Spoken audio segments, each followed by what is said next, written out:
Ramai yang tak sedar, ni pun boleh tolak cukai. Ramai bayar cukai lebih sebab tak tahu apa yang boleh claim sebagai pelepasan. Jom saya explain satu persatu. Pertama, diri sendiri, pasangan dan anak. Anak OKU, anak sambung belajar, anak bawah 18 tahun. Rugi kalau tak claim. Kedua, yuran pengajian sendiri. Kalau sambung belajar atau ambil kursus profesional, boleh tolak sampai RM7,000. Yang ketiga, perubatan. Rawatan penyakit serius, vaksin, pemeriksaan kesihatan pun boleh claim sehingga RM8,000. Yang keempat, gaya hidup. Contohnya macam laptop, phone, alat sukan, buku dan internet pun termasuk.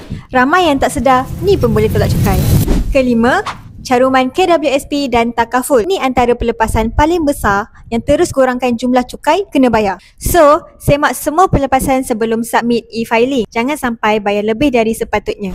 Nak kami bantu mudahkan pengurusan kewangan anda? DM kami sekarang untuk semakan percuma.